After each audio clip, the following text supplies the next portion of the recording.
His old Great Spirit, creator of all things, grandmothers and grandfathers, the four sacred directions of four sacred races, please hear our humble prayer. Well, thank you for all those gathered here tonight. Well, to all those who have come here today to learn about the sacredness of water.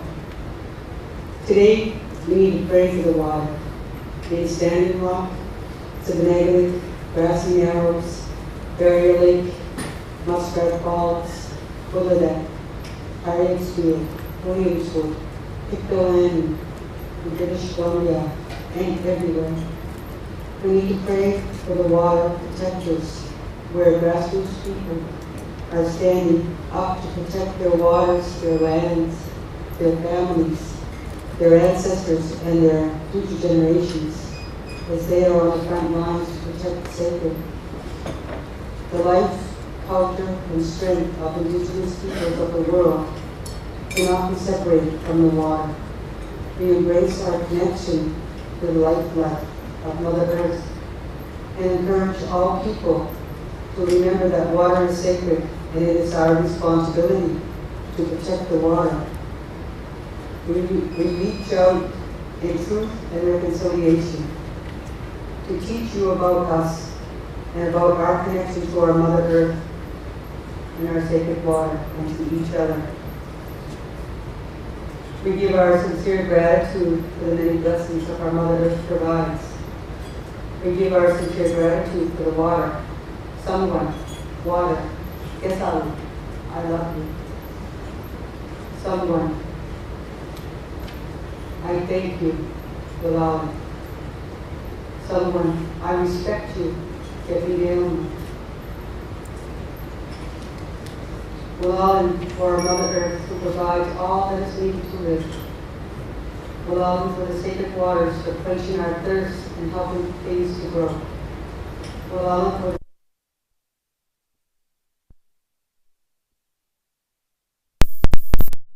the sun.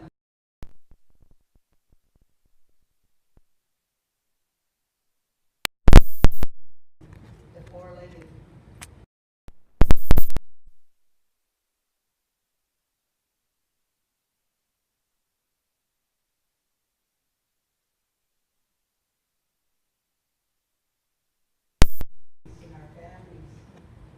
Our elders, our youth and children, our leaders, and our medicine people. We pray for strength and courage that encourages growth and positive change. We give thanks for the resilience that you give to us in our times of need. We give thanks for the courage of our hearts, our female energy, and of our minds, our male energy, that empowers our potential for healing. We pray for mankind to embrace and love and respect our Mother Earth, to take action to turn around the effects of climate change, to help do whatever they can, whatever you can, to help our Mother Earth and our sacred waters to heal. We do this before Creator, so that our children and our future generations will have a safer place to grow, a safer place to live. We will always have clean water to drink. We will always know the honor and sacredness of water in our Mother Earth. We do it for the water.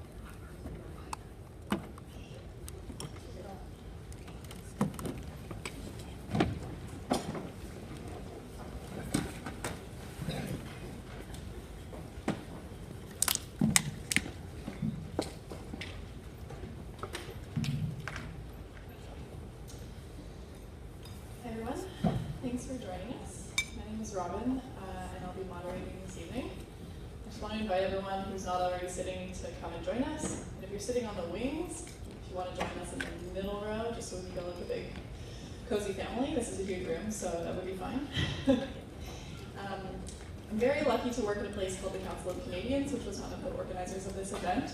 And we've been working alongside these fabulous folks for quite some time to fight the Alton Gas project and fight for the rights of water and people. So, I'm going to kick things off just with a short presentation giving an outline of what the Alton Gas project is and why we're fighting it, And I'm going to turn things over to our speakers for a little while. And at the end, we're going to do a question period, which I'll tell you more about. So for now, make yourself comfortable, and here we go.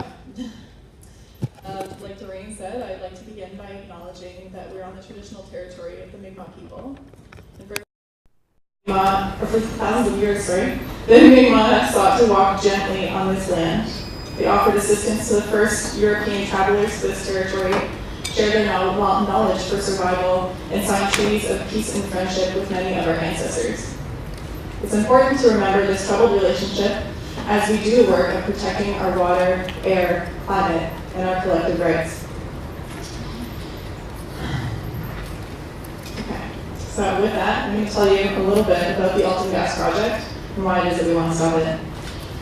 So this project is meant to store huge quantities of high-pressure natural gas deep underground in salt caverns.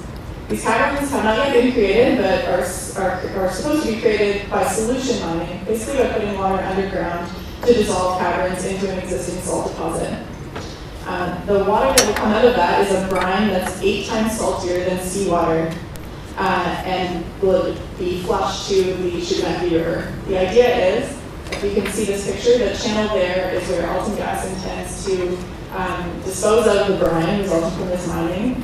And that's a bad idea, but luckily the Sipekne'katik River had a really different idea of how things would go, and as soon as that channel was dug, the river actually filled it with 7 feet of mud and buried the outflow pipe, pretty much stopping the project from going forward. So joke's on Alton Gas. So here's just a little map to situate us. Alton Gas also plans to build a pipeline to take natural gas to and from the caverns. This pipeline would cross land dotted with wetlands, a stand of old growth hemlocks, and would cross the Sipekne'katik River. So now we're interconnecting 2 rivers. And I could probably talk for 3 hours about all the foolish things about this project, but we have to focus on only a few. So we've chosen 4 main topics for this evening: water, climate change, Indigenous rights, and environmental rights. So starting with water, Alton Gas poses threats to water at every stage of the project and in every way possibly imaginable. To create the storage caverns, brine would have to be piped out of the ground and through farmers' fields, risking water and soil on farmland. The brine outflow on the Sipekne'katik River, which is home of important fish species, generations of fishermen, and it has been the centerpiece of the Mi'kmaq culture and history for millennia. Once the caverns are operational, they risk contaminating groundwater, residential wells, and the water for the town of Sipekne'katik. The salt formation that these caverns would be carved into is at risk of leaks, and in other similar projects to this one, these leaks are completely unpredictable and have resulted in methane reaching the surface many dozens of kilometers away. Furthermore, the pipeline that would move the methane back and forth would have to be kept clear of dense plant life, leaving a permanent scar on the landscape. So if we think about climate change for a minute, this iteration of the project suggests only building a few caverns, but the original proposal actually included an intention to build 10 to 15 more in the near future. That amount of gas far exceeds the current local usage and local production of natural gas, which points to intentions to expand the industry, to export gas and LNG, and to import fracked gas from elsewhere. More on climate change, there's just simply no more room in the carbon budget globally for new fossil fuel development, and the chances of blowing past a climate tipping point get worse every single day. It's absolutely unacceptable at this point to be building new fossil fuel infrastructure, as it's clear that we need to invest in renewable energy at a breakneck pace to avoid mass human suffering and life-threatening damage to the ecosystems that sustain us. So this project, as you maybe noticed by the map, is located near Sipekne'katik First Nation. And the original consultation process didn't include this community at all, despite them being very close to the project site. After a long and bitter appeal and then Supreme Court case, the government has been forced now to return to the negotiating table with Sipekne'katik, which I hope our speakers will tell us a little more about. But negotiating on Nova Scotia's terms isn't enough. This project demonstrates clearly that the foundation of the negotiating relationship between the Mi'kmaq and the government has strayed from the original intention of the treaties. For Mi'kmaq to be able to exist on this land to their best advantage, as the treaty says, that means having a real say in how this land is used by all of us. This means changing from our duty to consult, which is a commitment to a process, to a commitment to achieving free, prior, and informed consent by people impacted by projects like this. The way that Sipekne'katik as a band and as a community has been kept out of decision making, this carries over into non-Indigenous populations as well. Detailed information on the project has been really hard to get, and the company has kept public communication to a bare minimum. One couple who have a cavern wellhead within a few hundred feet of their front door. There would be a cavern almost under their house. They didn't know about the project until a full 6 years after it was approved by the government. And that continues to go on. So the level of red tape that we've experienced between us and the information that we need to understand this project, let alone fight it, has been completely shameful, and the lack of access to justice is as well. Nova Scotia has a long history of taking on industrial developments with huge environmental, health, and economic risks, and has consistently left without the economic gain from these projects to deal with the negative impacts. So it's time for us not to look only at avoiding risks of projects, as we currently do with our environmental assessment process, but to be actively building an economy that increases our health and increases our sustainability. And to do this, we need to update the way that the public is included in environmental decision making, and update our laws and policies so that our governments and companies are actually held responsible to our needs. Alton gas poses a lot of threats to our water, climate, and our rights, but it also presents some real opportunities for us to fight and make real wins on those fronts. To fight and win for protection of our groundwater, rivers, and wetlands gives us a precedent to point to in the future, and builds the power for us to deny social license for other future harmful projects like this. To succeed in stopping a fossil fuel project, we're not only stopping those emissions from entering the atmosphere, but we're also telling our government to do a fundamentally better job on climate change and signaling to the oil industry that they're not welcome here. To recognize and honor treaties while we do this work, we're building alliances with Mi'kmaq and settler communities that are critical to reconciliation. The court case regarding the consultation is one of the first of its kind in Nova Scotia and is setting important legal precedent. And to learn about the failures of our current environmental law exposes these failures publicly so that we may address them and gain more public control of our environment at a community level. So that's kind of the basics of the project and why we're fighting it and why I have so much hope in us winning. I assume you want to join us in this fight now that you know all these things. So I'm going to turn it over to our speakers for a little while. And then at the end, there will be a question time. So you'll see a little piece of paper on most of your chairs. If you could write down any questions that you have as we go along, some runners will come around and collect those at the end so that I can read them out. And you'll also notice this clunky piece of equipment, a couple of pieces of equipment here. We are live streaming, so hello to everyone on the live stream. Thanks for joining us. And you can ask questions at the end by just typing them in the Facebook event page that you're already on. And I guess I'll turn it over to our speakers. So first up is going to be Dorene Bernard, who I think needs no introduction, but I'll introduce her.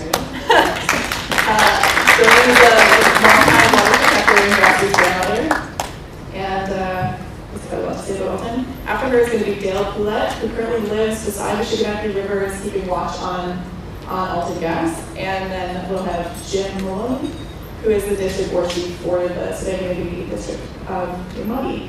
So Dorene, take it away. Do you want your... Yeah. I just have some pictures to follow our talk as we go along. There's a lot of pictures, so we'll just welcome. This is already the welcome for to our traditional territory of Sipekne'katik. My name is Eskasoni First Nation, which means I love my Indian ways. And I come here to speak on behalf of the grassroots people who are standing up to protect our beautiful water system, Sipekne'katik river system in Mi'kmaq. Our people have been here for over 13,000 years, and this waterway has a significant, the bay finally, all of our water has a significant spiritual, cultural significance to our people. The chiefs were supportive, and I don't know more, when we were on the highway in 2012 to support our fight for our treaty rights. they need to come forward and be supportive of us today for our fight against Alton Gas, the poisoning of our river. We haven't had much support from the Assembly chiefs, and our band had left the Assembly and the KMKNO, which is the negotiation table. We call it the termination table.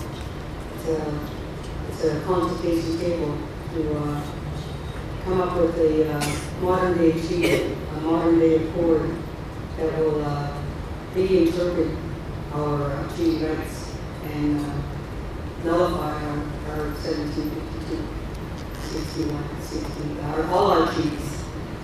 So we're against that consultation, because it doesn't come to the people.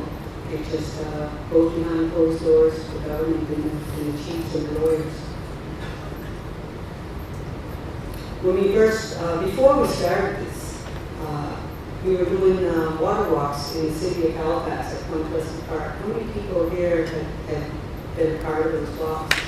So over the 7 years prior to this happening, we had already been praying for the water.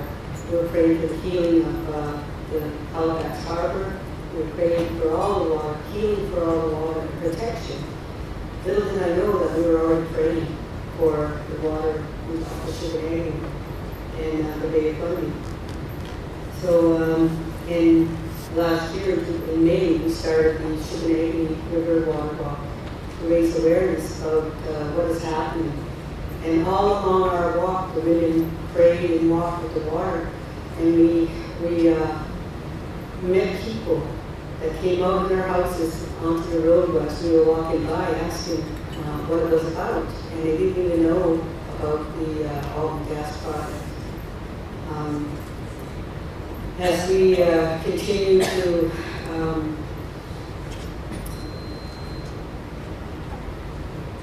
when we first knew about this project, it was just like everyone else that was driving along the 102 and seeing clear cutting and a pipeline going in and wondering, what are they doing? When did we start getting pipelines in Nova Scotia? And we started asking questions. And it was in 2014, 7 years after, when they were one permit away from grinding, was when our people found out about this project. Of course, if they had come to us in 2003, when they were planning this, we would have told them, no, this can't happen. We will not allow this to happen into our water. But they did come forward, and we put up a protection camp on the side of the 102 highway to raise awareness to Nova Scotians driving by that we were there to protect our water. We started, we were also working with environmental,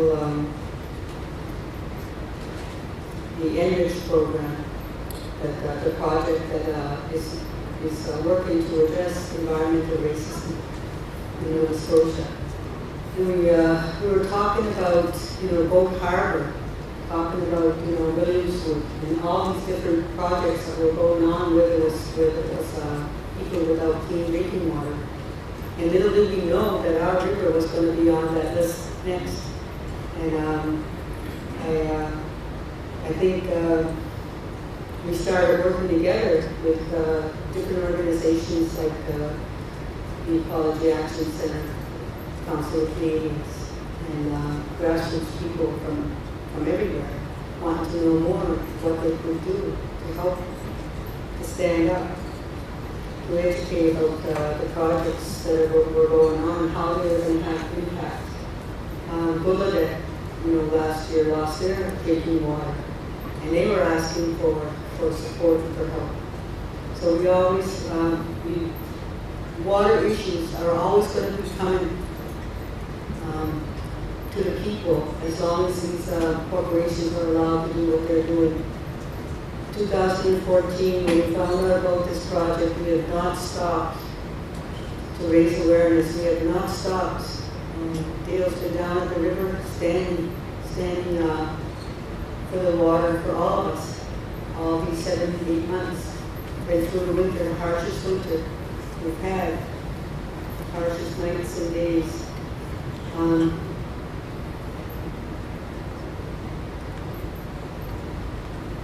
The Treaty Truckhouse was built this September last year as a response to the traditional use of our lands, and to practice our treaty rights, and to be there on the river, to fish, to harvest medicines, to do all the things that, and to trade. People came down with things to trade, and we had things to trade as well. So the Treaty Truckhouse is very significant, and I think we need to build more on every river, every waterway. And we need to build them on the in front of those forestry companies that are coming in to clear cut our lands as well. We had a Mi'kma'ki's water symposium in October, and that Grandmother Josephine Mandelman, the mother's water walker, came to our territory to give us the teachings we needed and the support for the work that we were doing as women. As women, it is our traditional responsibility, our cultural responsibility to protect the water. As givers of life, as we carry a child surrounded by water, comes into the world through the water. And that gift that we were given that responsibility to protect the water for everyone. He gave us these teachings to help us carry on the work that we needed to do.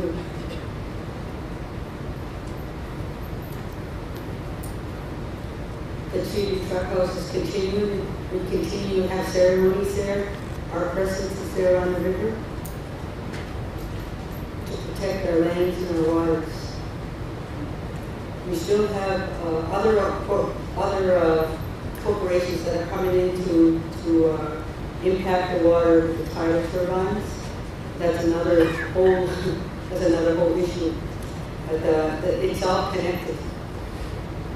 The Bay of Fundy is connected to the inner bay, the Minas Basin, where these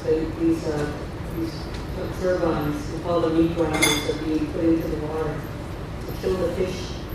When I heard about those, I was really upset because we're upriver trying to protect our endangered species of bass and salmon, and they're out there in the bay putting up tidal turbines that will have an impact on those species at risk. And I said that before they even get up to where we are, to the river, to spawn, for us to fish, they'll be being destroyed. So we have another fight on our hands. So it's a continual fight, but it's a fight to save our water. There was no consultation like Robin said, there was no consultation with our people. And like I said, if there had been consultation about any of these projects, we would not allow them to do this. And they would have known, they could have saved themselves $35 million they would spend to this point, knowing that we cannot allow this to happen. Thank you.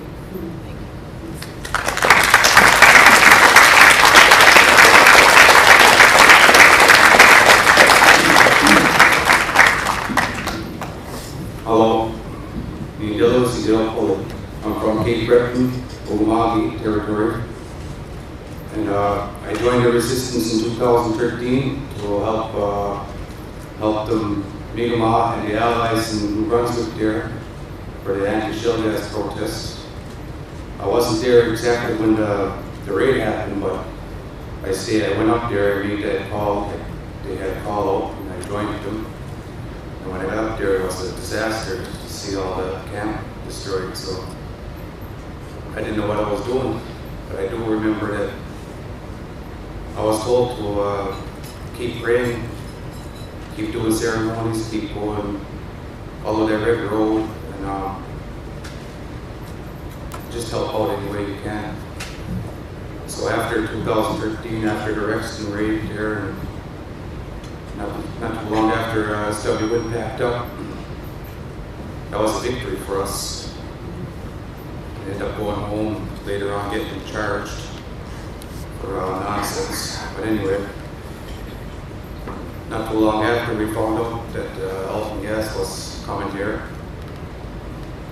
and I was kind of depressed about it because of Rexton, all that trouble that happened. So I decided to help the grassroots grandmothers up here. I'll do anything, just about anything to help them, whether it's jump in the front lines or sit there for 7 months and pray. And I'm trying to encourage the youth, the next generations below me, to continue this fight in prayer, not with guns. We joined the allies in Rexton, and we've seen the work that worked together helped us a lot, because it showed the government that we're not backing down from no one. And you can't destroy our water, because that water gives life to just about everything on this planet. You name it, it's water and everything, even in the rocks, even in the air. We are made up of water. So, I just want to talk about all these corporations, what they like to do. And, from my knowledge, what these corporations like to do is to buy their science. They like to buy it. They don't really do any science at all. They hire these people to go and do 7 years of research and then say there's no fish in that river. But there I was at that river pulling out fish that wasn't even on that list. So I just want you guys to know that the corporations like to do dirty schemes and tricks on First Nations and just about everyone. So much things happening in Nova Scotia right now. We've got Alton Gas, we've got LNG pipeline, the Bearhead project, clear cutting. They want to spray the grounds with glyphosate. And you've got Harriet's Field with their underground water is being contaminated with the uranium, the lead, and the arsenic. Duncan Mine Coal was another one that they brought back up, which they shouldn't have. And there's a lot of things going on. It's going to affect us one way or the other if we don't stand up now and make change.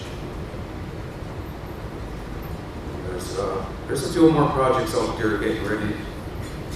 It's hard to stop these guys without allies, so we're looking for more allies to help us fight these corporations, because they come here for our natural resources and they do a lot of dirty tricks and tactics to do it. Smear campaigning was one of them in Rexton, where they burned those 4 cop cars just so they can raid those protesters in the Navy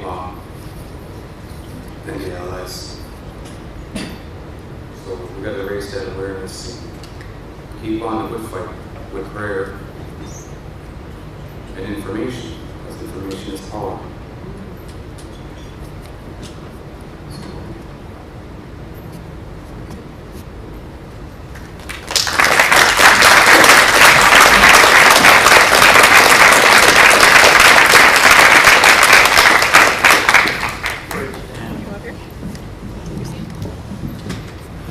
You're so tall. Great. Minadaw si Sagage, Sipekne'katik First Nation. My name is Sagage, and I was born at Sipekne'katik. I want to talk to you from inside my heart. I'm going to tell you the story. Our traditional ways. We're honored today. We're honored and received with food and refreshments. And I want to thank staff here for doing that. That is a very, very important component of our ways of meetings, of sharing.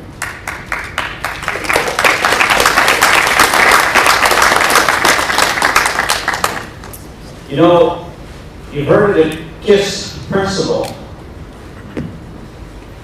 Keep it simple, stupid. And really, we only need to talk about 30 seconds for anybody to believe that they could put caverns of gas storages under the ground, for 1 kilometer under the ground, pump all that salt into the river, and everything is good. Who would, who would believe that? They have a 40% failure rate, right? You know, and no wonder they don't want to have any consultation. Because they're goddamn idiots, right? Who the hell would agree to that? There isn't one homeowner out there that would agree to that. And of course, the Mi'kmaq wouldn't agree to it. And if the fish could talk, they wouldn't agree to it. You know, the Mi'kmaq were here for 400 years. We didn't have a voice. For 400 years, we couldn't get legal representation. Institutions like these, universities and colleges that educated doctors and lawyers would never teach our treaties. Matter of fact, they trained lawyers the opposite way, that the colonialism and the government were the true holders of title. And that the indigenous people had no rights because we were, as one lawyer tried to put it, conquered. Well, we were never conquered. We never sold our land. We never gave it away. And we never got paid for it. Now, reconciliation, when we talk about reconciliation, the provincial government and the institutions like the colleges and universities and the churches, they need a ladder to come down to our level before there can be a reconciliation.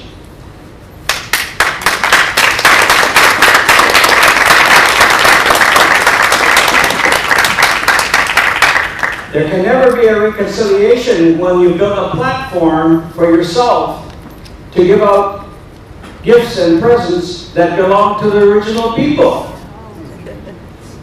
How in the hell does that work? They're using our resources to fight us in court. Using the sale of our lands, our minerals, our logs, our water to fight us in court. They came here broken people. They had nothing. They were running away and promised a different place. But they didn't realize that there was theft involved, and mayhem, and genocide. So settler, the word settler is not a really good word because settler comes with colonialism, death, and genocide. So we're honored today that the trees and the water have given the Mi'kmaq a voice finally. That the water is so important, and the trees are so important, and the air is so important, that we all have to get together and talk about it because now the sky is falling. the sky is falling, literally. And we need our alliances. And you need to strengthen the Mi'kmaq people and the treaties to stop these corporations. Because being a landowner, you're already found out that that's not working for you, is it?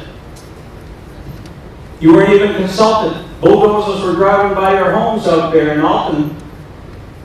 Pipes were being digging in the ground, and business as usual. People didn't know. All of a sudden now, we're in alliance with the Mi'kmaq people. I agree that we are treaty people. And I've seen the Premier say that. I agree that we are treaty people. His treaty's on a paper. My treaty is the land. My track's on my ground. That's my signature. It's not a piece of paper. When Jean the Baptist Cope, the Grand Chief, signed that treaty 1752, he walked from Sipekne'katik District to Sipekne'katik here, and signed those treaties. They fought a war. They fought a war for 150 years. It didn't come gracefully. But now we have a treaty, and it is recognized. From 1925 to 1952, it was against the law for any lawyer to represent any Mi'kmaq or any Indigenous person across Canada in the courts. They would have been thrown in jail and charged for doing that if you were trying to represent an Indigenous Mi'kmaq person's Aboriginal inherent rights. The pie is already cut up. The pie is already divvied out. Now there's crumbs in the plate.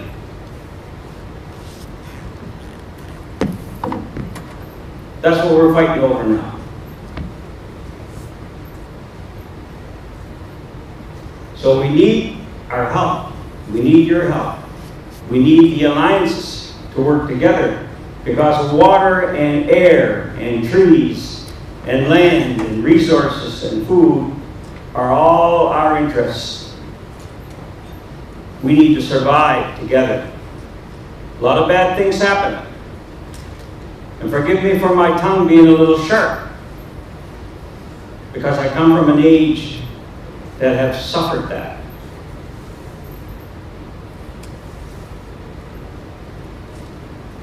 They gave the Grand Chief Sillaboy a pardon a couple of weeks ago. The province gave him a pardon because back in 1927 they charged him for hunting and for getting skins and selling those skins, fur trade. And went to court, and they said that the treaties were no good. So it was open season on the Mi'kmaq. Already they didn't respect the treaties. Already we were being charged. Already we were shoved off all the lands and what have you. We're everywhere. But now it was a lot of land for the RCM Police and DNR, Lands and Forests, and eventually Fisheries, to attack.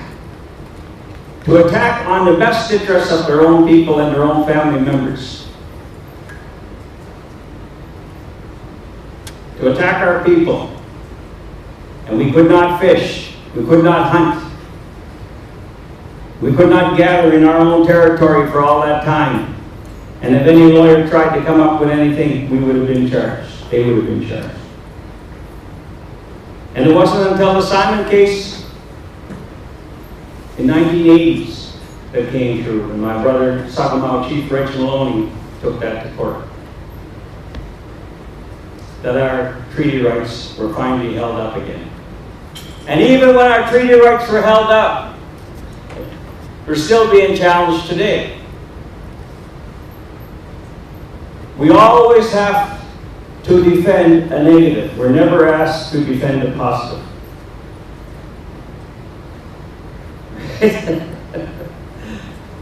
You know, we win something, we have to defend it. Right? It's ridiculous. I'm telling you that this alliance that you're interested in is a very dangerous, dangerous position you're putting yourself in.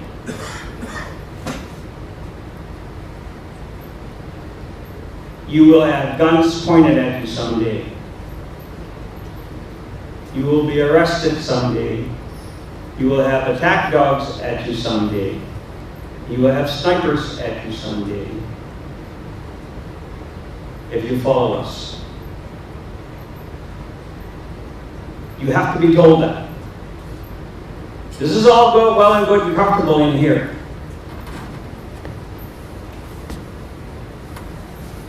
But it's not always this pleasant, believe me. The government wants those resources. And the industry wants those resources. And what keeps the government in power is those industries. So be careful. We appreciate you standing with us. But if you care about your generation and your future generation of your own children, your own grandchildren, and your own great-grandchildren, then you need to take that fight now. You need to stand up. You need to spread the word that projects like the Alton Gas just don't make any sense. We're not that desperate at this time for that resource. If we were, the Mi'kmaq, we would have to make a compromise of some sort. We're business people too. We're not about shutting down industry, but we need to be consulted and we need to be compensated. We need to be compensated for the loss of the use of our land and the loss of our resources. That's when reconciliation will start. Blood, blood.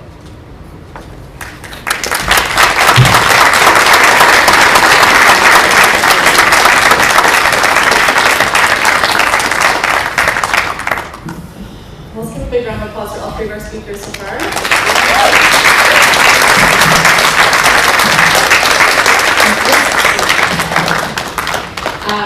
Right, so soon we're going to get to your questions, so remember to take your piece of paper, write your questions on it, and someone will come around and grab them in a few minutes.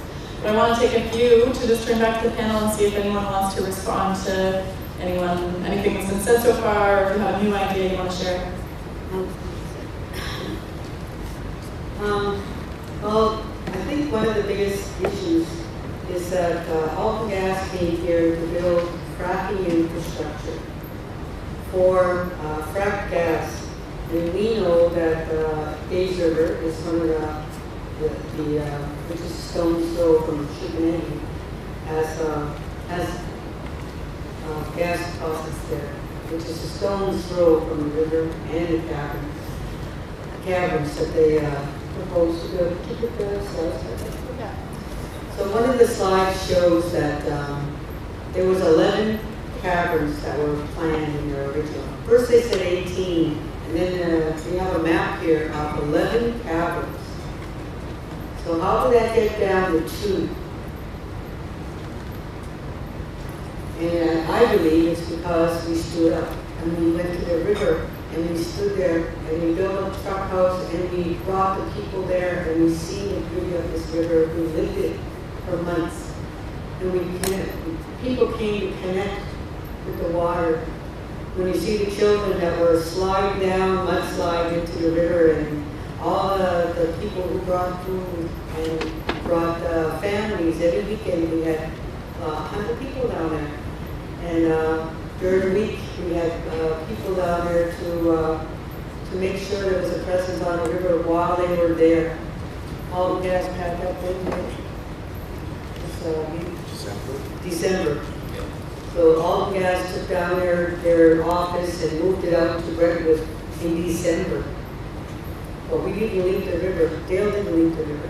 We stayed there to continue the presence to protect the water. We know Alton Gas must think we're pretty stupid. We don't know, they're putting in pipelines to the LNG terminal. And they're setting up this infrastructure for fracked gas. We're 18 caverns and then 11 caverns, and now 2. The other 2 failed. The other 2 caverns they were planning didn't come through, so they think this is not just a one-time deal. They'll be back if we allow these to happen. They're going to be back, and more corporations will come. So we have to cut off the head of the snake now, before it continues to grow. They're already putting in pipelines, the LNG terminal. They're already putting in the pieces of the snake are going to come together. And we have to stop it because this is not for us. What we do today is for our future generations, 7 generations in front of us. And I think it's really important that we look at that. We don't want their money. We don't want a benefit agreement. We don't want them to come to our community and say, we'll give you $1 million for a hockey rink or an elder's home or build houses. We want that river, that water is connected to our groundwater. That water is connected to all drinking water for miles and miles around.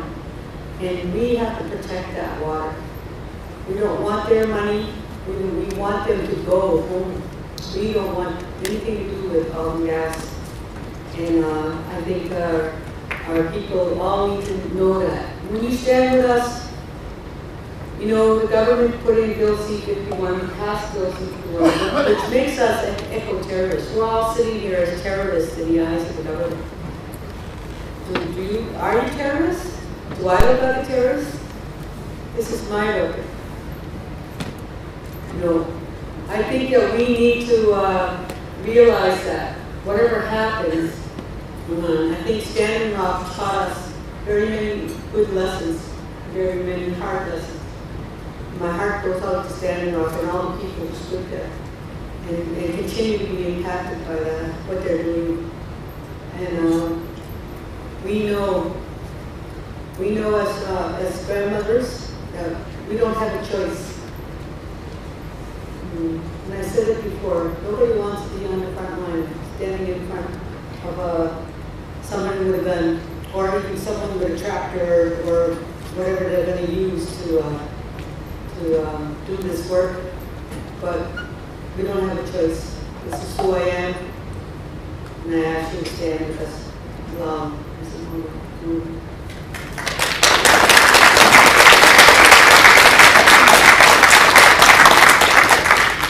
Yeah, like Dorene said, Nova Scotia is all water, basically, underground, surface water. And we have to stand up now and protect that before it's too late. And,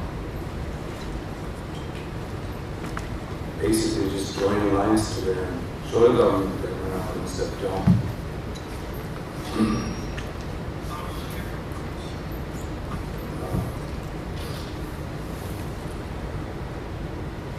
Start using our peace and friendship lines to join, help us out. Let's try to get our unity back. Bring our chiefs back involved with us, grassroots leaders, grandmothers, so that their followers can help us too. So.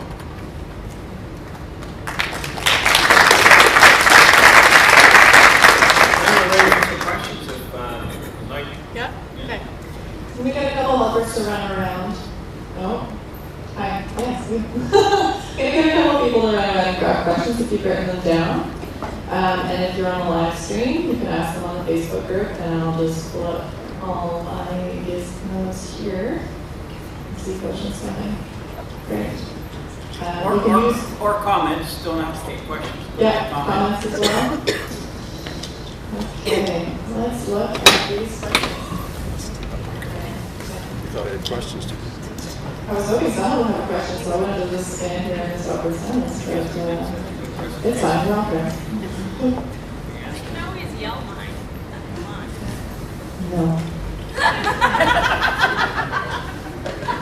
Is there a good reason I'm having an agenda?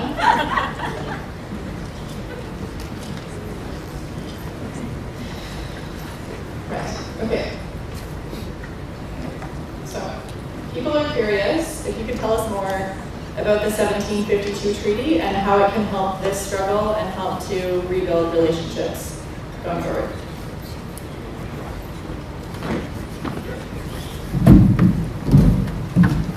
Well, the 1752 treaty is recognized by the Supreme Court. So that would be the standard of what we're looking at in respect to ownership, consultation, territorial rights, hunting rights, gathering rights. So that's a very, very powerful tool that has influenced the treaties of 1761, which again reaffirmed 1752 Marshall decision in respect to fishing rights. The territorial rights, as far as Marshall goes off 200 miles off the coast. Our people out there are fishing and gathering out to sea. So our territorial rights are not only land-based, they're water, air, and land. So those are very well recognized. And these treaties are reaffirmed again in the Royal Proclamation of 1763, which eventually brought Canada on stream. So a lot of the treaties in respect to land use and sales of land and ownerships of land and jurisdiction were reaffirmed in the Royal Proclamation of 1763. So it's a very well documented process. So they are important.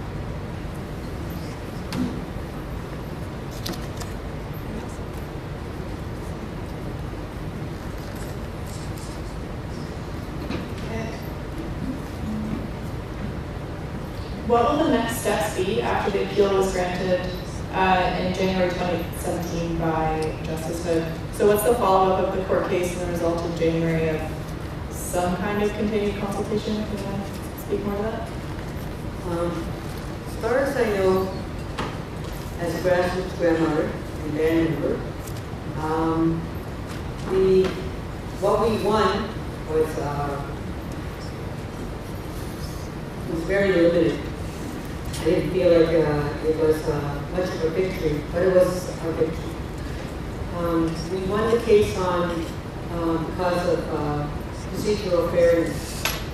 There was no procedural fairness. There was no consultation with our people.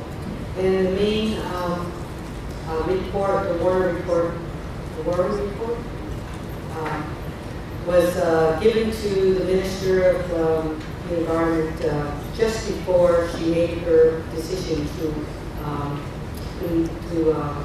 not give us our appeal on the environment, the permit. So there were several organizations and groups that put in appeals to the minister on the environmental permit for this project, and they were all shot down, and ours was shot down as well. So we went to court. Our band went to court to the Supreme Court based on that procedural unfairness, that we didn't have the information that they were using to she made this decision. So as far as I know, the band lawyers, our band, was still waiting for the province to release that report. Minister of the Environment, Margaret Miller, to release the report to the band through our lawyers, and then we will have to do something.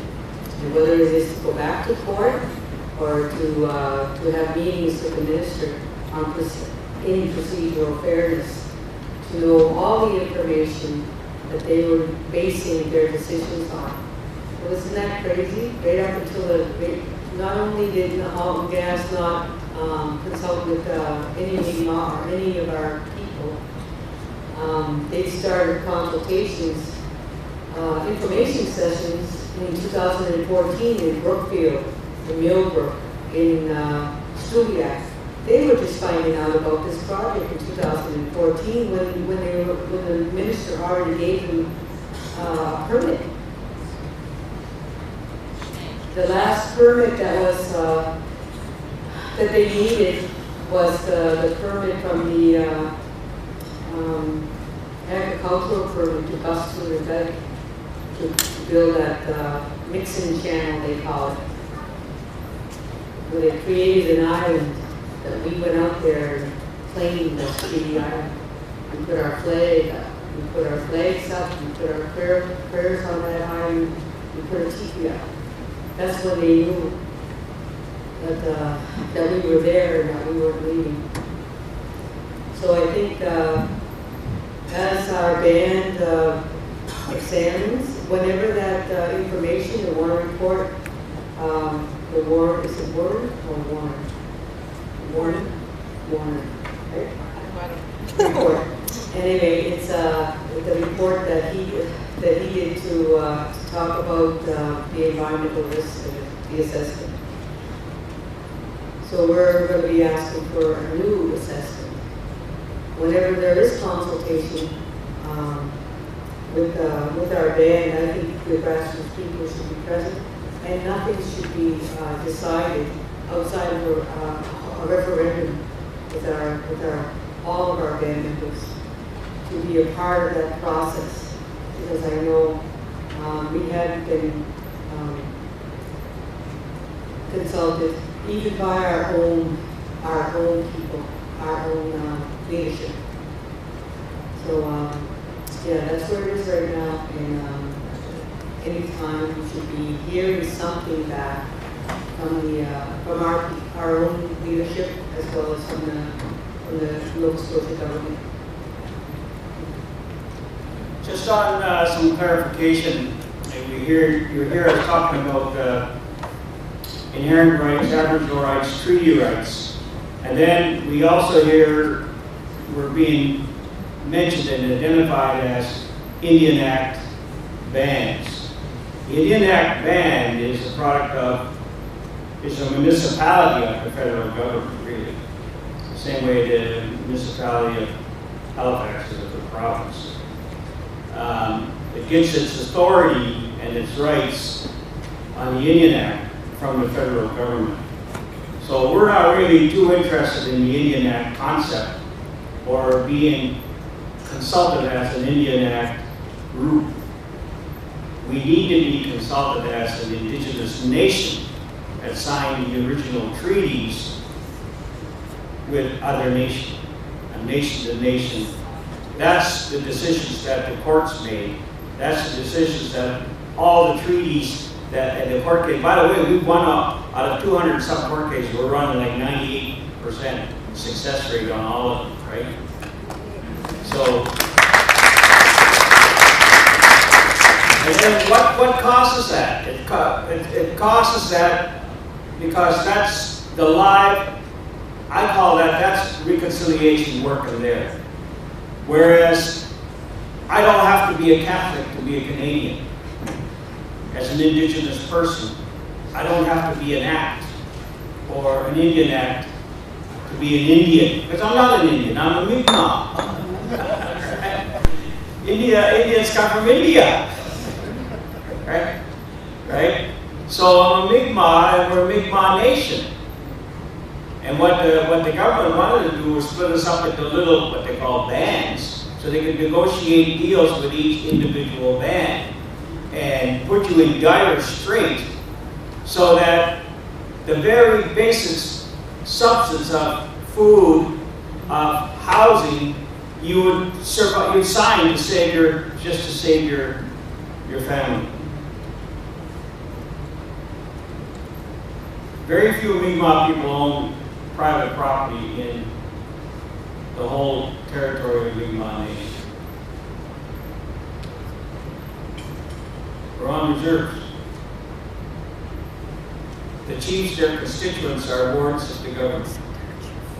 The same way, if you're in prison, you're a ward of the government. So, you have to understand where we're coming from. Water and land, fish, resources. Those are what is important to us. That's the real deal. All this other nonsense about Indian Act and status and all that other stuff, and, you know, 2-year elections and government elections and stuff like that. That's politics. Politics. This is not politics, man. This is for real. This is for real what we're talking about. And you understand, as homeowners, as landowners, that you've invested in, how important that is to you and your family and your grandparents. And you have your fence to mark off your property. You talk about how your grandfather was so proud how he made that fence and painted that fence. And I'm not going to touch it because he made that 40 years ago, and we're going to keep it there. Our fence is the Atlantic Ocean, Pacific Ocean. Just to try to imagine that belief that we have in who we are, how our people were connected. We can't take that out of us. That's who we are. That's what it means to be indigenous to the territory. That's what we are. That's why we have to win this. We can't stop at being who we are. And now we're at a point where we as alliances, this is important to all of us now. Protection for your grandchildren, your great-grandchildren, my grandchildren, my great-grandchildren. We want to leave them something. And we want to protect them. That's why I'm here today. We come. There are no honorariums. No. We come to share our beliefs. And I'm rambling on because we don't have a lot of compassion. I'm very comfortable here talking like this. We can remember when they're not to expect a smile from a police officer or an all-white jury and a white judge. That wasn't very long ago. Not to expect a smile from a school teacher or a professor when you walk in the room. We remember that.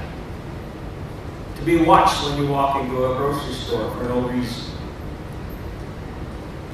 To have somebody come up to you immediately as you come in the door. Can I help you? Oh, I just come in the door. I want to go for bread. Can I help you? Can I help you? We get more service when we walk into the stores than anybody else. Because of the color of our skin. So we need to know that what we talk about is experience, what you have is education. And I think that's going to be a good combination of doing this. Thank you.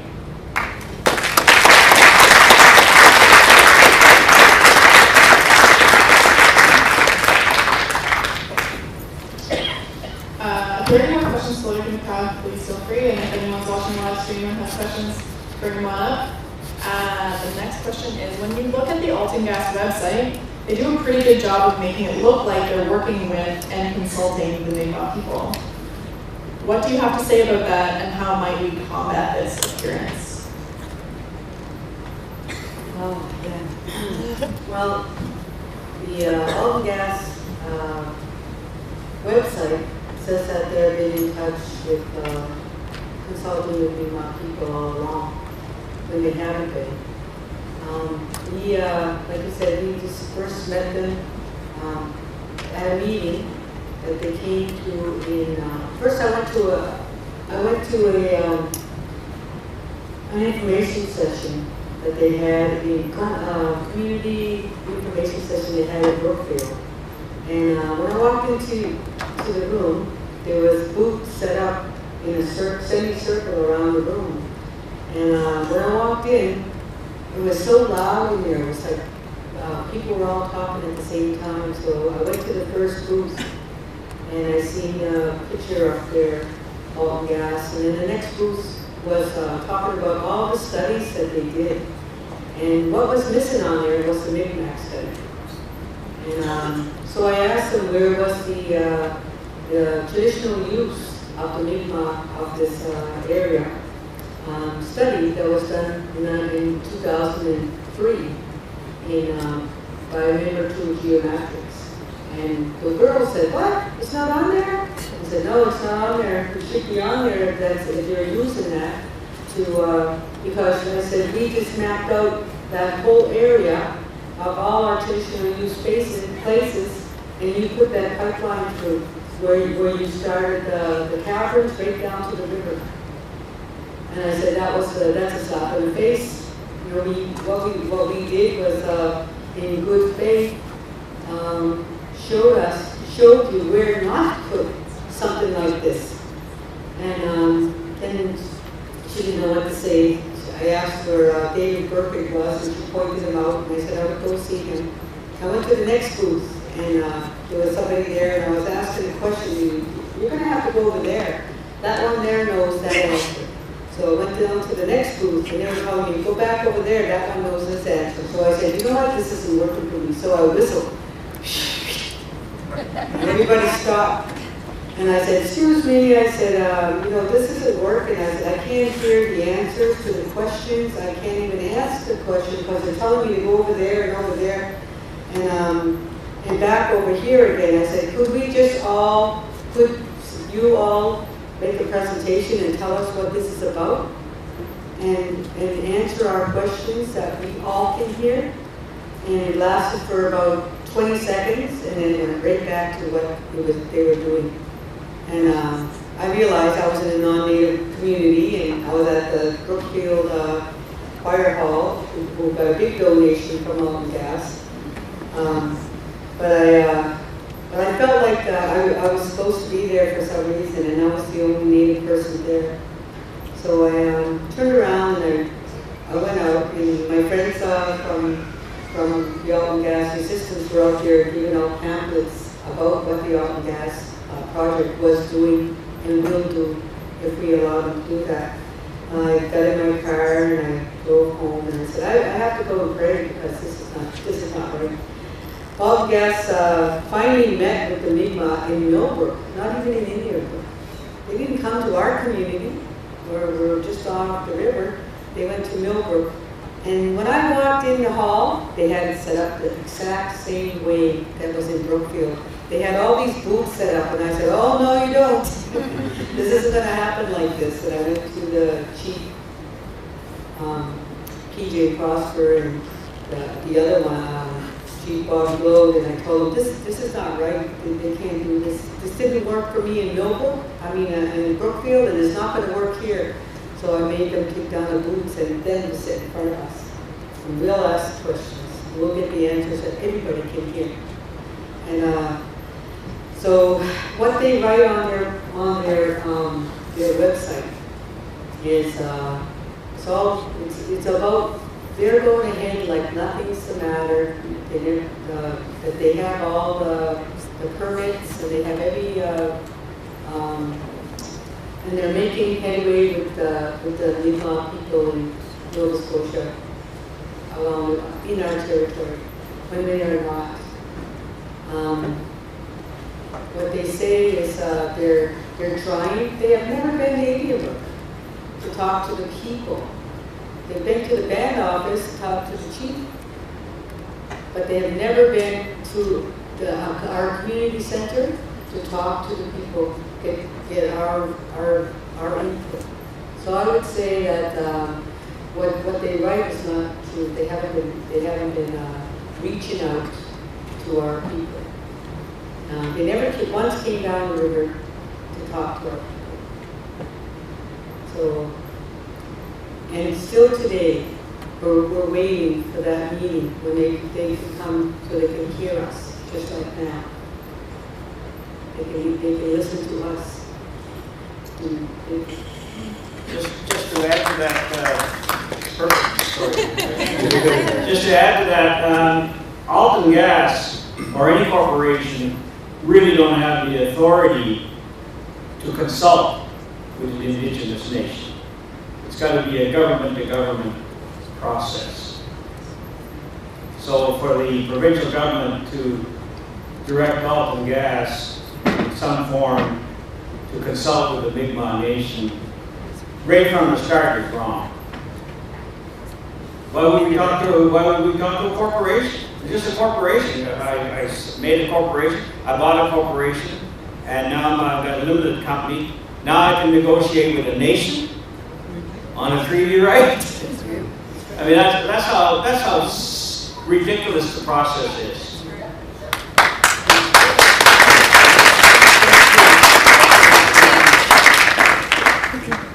It's getting late, guys. Come on, let's go. Right, I do want to add one thing to that you were talking about how there's no information available, and you went to this meeting and it was impossible to hear anything, and I had a pretty similar experience. I spent like most of the month of January doing one of the more boring tasks of my entire life, which was reading the entire environmental assessment for the Alton Gas project. Holy moly. And I found that after reading hundreds and hundreds of pages, I actually didn't know very much yet. I didn't know a lot. And so I ended up with tons of questions. And the more I tried to ask these questions, the more I was just hitting these brick walls of like, oh, well, you'll have to submit a Freedom of Information Act to get that information. I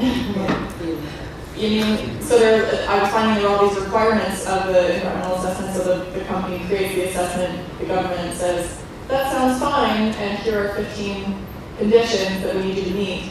And then there's no way to get the information publicly to find out whether or not those conditions were ever met. So there are all sorts of conditions like, yeah, you can go ahead, but you have to do a year of groundwater monitoring first. And I was like, well, did that happen? And the closest I got to an answer was like, yes. And we won't qualify that with any information because that's behind a wall where you have to submit things.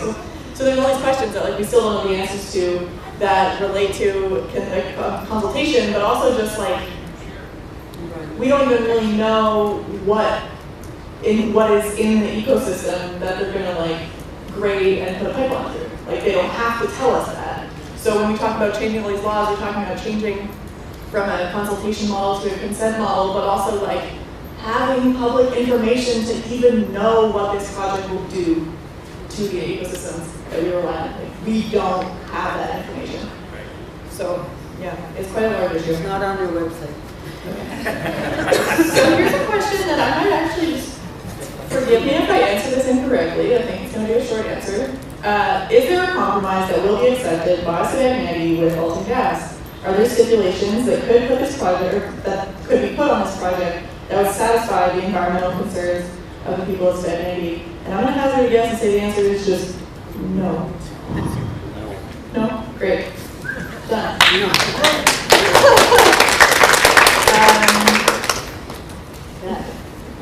That's what it's saying. Yeah. That would be a very short meeting. All right, so I think I'm going to go with one more question and then talk about what we all do about all this information we just learned. So the last question, I guess, is how does Trudeau's promise to uphold the UN Declaration on the Rights of Indigenous People affect the need to consult, and how does that relate to this project?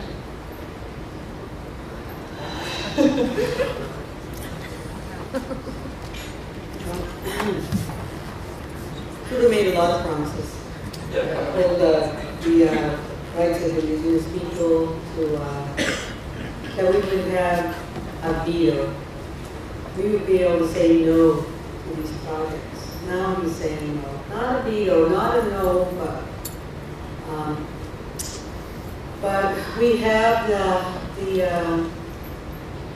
As a residential school survivor myself, I speak on behalf of the Sipekne'katik Nation, the 94 calls to action.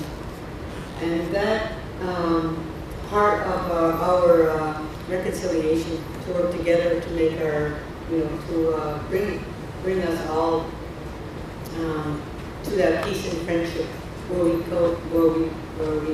live, and where we share everything, and that we take care of it, that we protect it and take care of it for our future generations.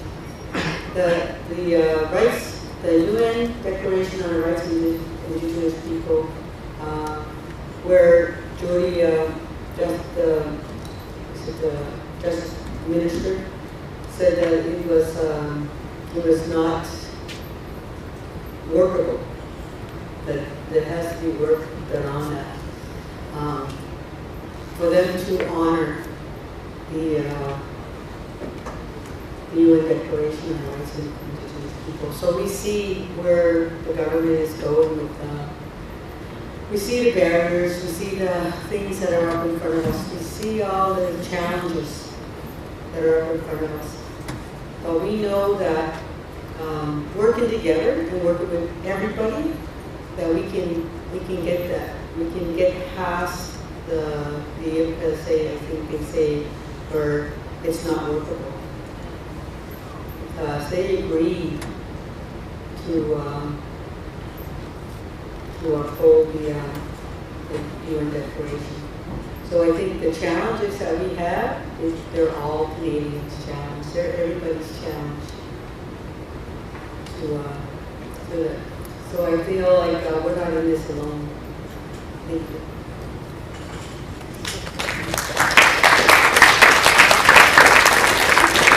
That's a tough question. That's a tough question. And again, the what's it called? Under Canada would only institute that if we continue to be Indian Act Indians.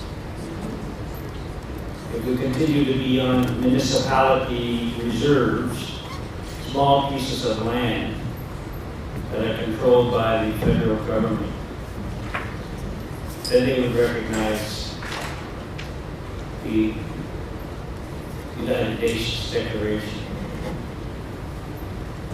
They're very nervous of us, as it says, that Indian nations, the indigenous nations rather, need to be rights, treaty rights, land use, need to be recognized. It is political suicide for a politician to agree with that in Canada. Only the courts will make those decisions. Thank you.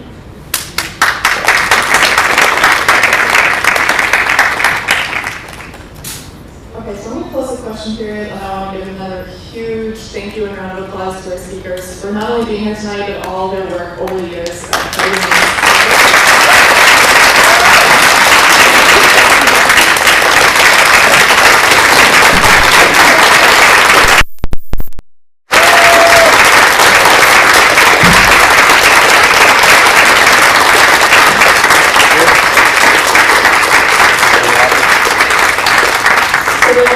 Question, but I was going to get to it anyway. It's like, okay, now we know all this stuff.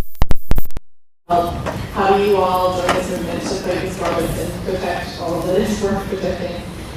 So, if you saw on the way in, there's a table full of information, and one of the things on that table was a little piece of paper, and it had two instructions. One was that tomorrow, the first thing we want you to do is we want you to call Margaret Miller, who is the Environment Minister, to tell me stop Alton Gas.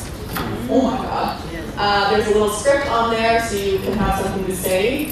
There's her phone number, email, Twitter, and probably some other ways to heckle her online. So you can do that. And then on the back side of that paper, there's an invitation to brainstorm planning meeting. Oh, you guys are coming in? The brainstorm planning meeting happening on April 22nd.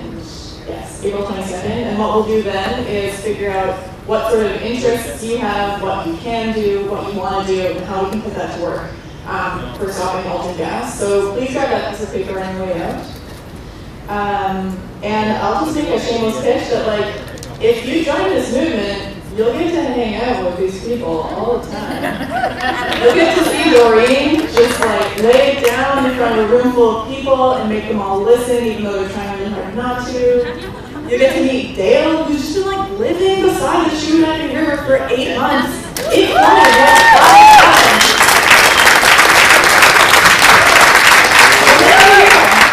he's just keeping watch, making sure Alton Gas doesn't come back in the night when we're not looking. And you'll get to hang out with Jim, who, my only description of Jim is when Jim talks, you shut up and listen. So, you'll get to hang out with Jim. So please do join us, please grab that information. We're going to have some tea and cake, and you can hang out and talk to other people who you see here, and maybe the panelists if they stick around, but Jim looks like he wants to go. My wife's waiting for me. She don't have a license, so I need to go pick her up. I'm supposed to be there at 8 o'clock. Oh, geez. And she can hit harder than me, so. I gotta go, we'll talk. I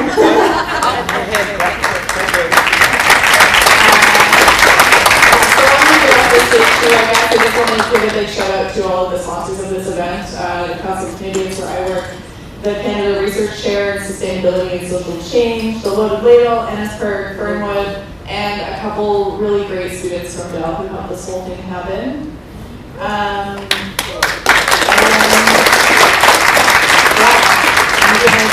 everyone has spent their evening learning about this project and learning about ways to help us fight it.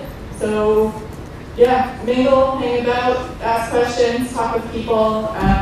I'll be around, grab some tea, have a great night. Thank you so much. Thank you.